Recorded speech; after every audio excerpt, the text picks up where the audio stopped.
It is a spectacle that comes once every 4 years, and I got good news. It's been 4 years. The wait is over. Rugby World Cup is back at you on NBC, NBCSN, and NBC Sports Gold. Ahmed Freed, Alex Carviciero, Dan Lyle, Brian Hightower are going to be with you the entire 6-week tournament. We're pumped. I'm pumped. Alex, are you ready to hit somebody?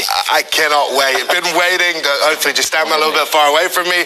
Best teams in the world, neutral ground. What a competition we have. Let's go. Yeah, teams are ready. We're ready. Everyone's prepped. Enough words. Let's get this thing on. It's so exciting right now, Ahmed. Host country's ready. We're ready.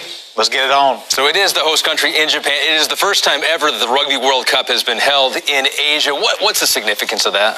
Yeah, this is long overdue. This is a new tent pole on an entire continent, right in the middle of Japan, 12 different cities, all excited.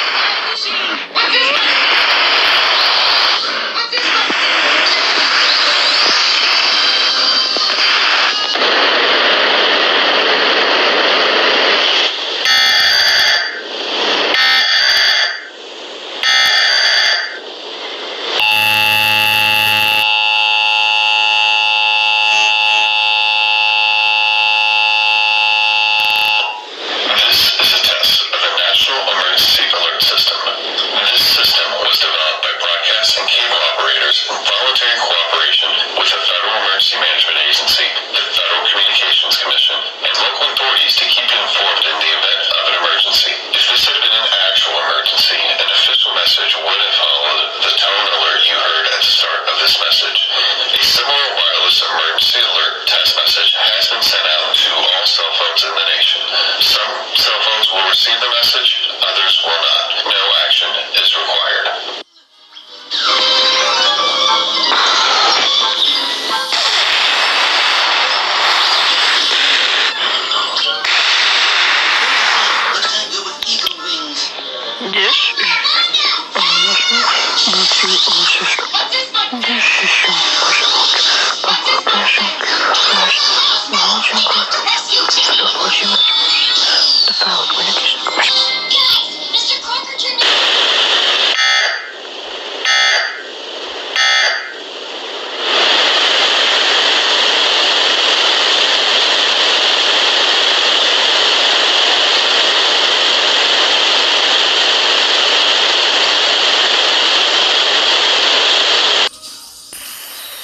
Shout out to Italy, though. Sergio Parise, number 8, my old position, 5th World Cup. He was still playing when Brian and I was playing, which says a lot, but that guy is a talisman for Italy. So it could do some damage in a pool that is dominated by the two heavyweights in New Zealand and